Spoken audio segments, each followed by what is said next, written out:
इस वक्त की बड़ी खबर आ रही है हाजीपुर से, जहां पर रेलवे स्टेशन और बस स्टैंड में उतरने वाले यात्रियों के साथ में लूटपाट करने वाले शातिर गिरोह का पर्दाफाश हो गया है और पुलिस ने उसे अपने हिरासत में ले लिया है। इनके काम करने के तरीके को अगर आप जानेंगे तो आप भी हैरान रह जाएंगे कि आखिरकार ये कैसे लूटपाट किया करते थे।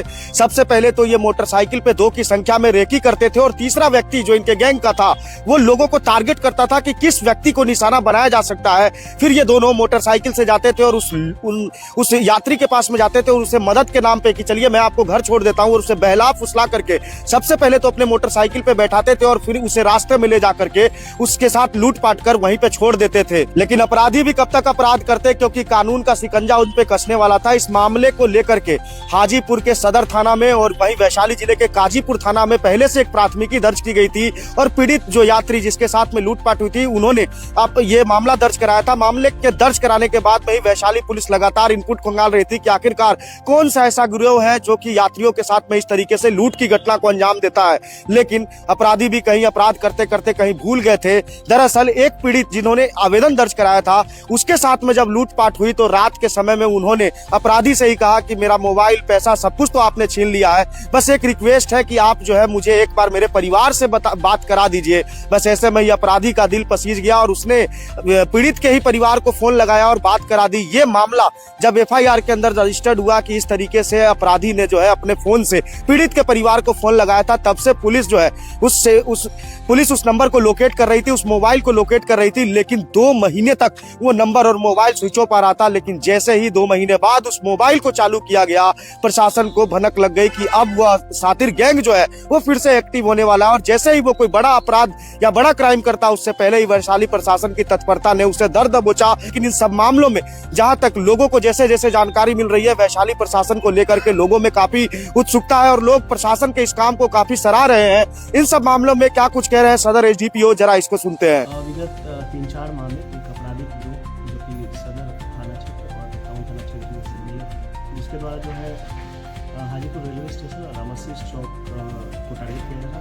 वहाँ पे जो भी यात्री होते उन यात्रियों को बहला फुसला करके उनको घर पहुँचाने के उद्देश्य से जो है उनको गाड़ी में बैठा लिया था और उसके बाद सुनसान जगह पर ले जा करके उनके साथ अपराधी घटना को अंजाम दे दिया। इसको लेकर 2 कांड दर्ज किया गया था, एक सदर थाना में और एक काजीपुर थाना में। इस घटना को गंभीरता को देखते हुए पुलिस अधीक्षक महोदय के द्वारा एक टीम का गठन किया गया था। टीम के द्वारा जो है तकनीकी अनुसंधान करते हुए तथा मानवीय सूचना के आधार पर एक संदेही को चिन्हित किया गया था। संदेही का नाम राम प्रवेश राम, पिता राम जतन राम, और जो हत्यारगंज का रहने वाला चिन्हित जो संदेही था उसके बारे में पता करने में पता चला कि ये पूर्व में 6.5 साल जो है गांजा तस्करी के मामले में जेल में रह चुका है। इसको कल दिनांक 17/12 को CO सदर के नेतृत्व में जो है गिरफ्तार किया गया और इसके पास एक 11 ग्राम 10.95 ग्राम जो है स्मैक बरामद हुआ।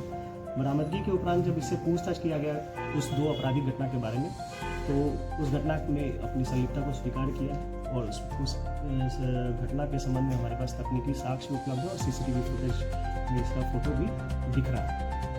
इसके उपरांत पूछताछ में इनके द्वारा जो है इस घटना में शामिल जो और 3 गिरोह में शामिल सदस्य हैं उसका भी खुलासा किया गया, जिसके संबंध में भी हम लोग के पास बैंक में जो ट्रांजेक्शन हुआ है उसका डिटेल्स हम लोग को मिला है और वो हम लोग के साक्ष्य के रूप में हमारे पास है।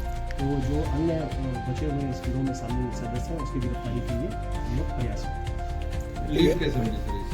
लीड मिली थी कि ये जिस यात्री को एक बार लेके जा रहे थे बहला फुसला के, उसका फ़ोन स्विच ऑफ था, तो वो इससे रिक्वेस्ट किया कि हमको एक फ़ोन करना है। तो इससे भूल यही हुई कि वो अपना फ़ोन दे दिया एक कॉल करने के लिए घर पे, जिसके थ्रू हम लोग के पास नंबर आ गया था। लगातार ये 2 महीने तक अपना फ़ोन ऑफ रखा था, जिस कारण से कांड उद्भेदन में उनको थोड़ा सा विलम्ब हुआ और जैसे ही फ़ोन में दूसरा एक सिम लगा उसके थ्रू हम लोग को लीड मिला और हम लोग फिर उसका संदेही हम लोग को मिल गया। कितने दिन से सक्रिय थे? लगभग पिछले 3-4 महीने से सक्रिय है। जेल से आने के बाद? जेल से और कुछ क्राइम अभी और इसका क्राइम हिस्ट्री हम लोग खंगाल रहे हैं। फिलहाल हम लोग को पता चला है कि 6.5 साल ये जेल में रहा है गांजा तस्करी में। त्रिपुरा से ये बोलेरो गाड़ी से ला रहा था गांजा, उसी केस में ये जेल गया था जिसमें इसको सजा। कितने लोगों का गैंग है? ये बाइक से मूलतः बाइक रखे हुआ था, उसी बाइक पे आगे पीछे बैठते थे दोनों अपराधी और बीच में जो है पैसेंजर को बिठाते थे और इसका तीसरा गिरोह का सदस्य जो है वो चिन्हित करता था किसको टारगेट करना है। ये हथियार के बल पे करते थे सर? हथियार के संबंध में इस तरह का कोई भी कितने लोगों का गैंग है? ये लगभग 3 लोगों का गैंग है अभी तक जो किस जेल में बंद है सर? ये पटना में सर बेगूसराय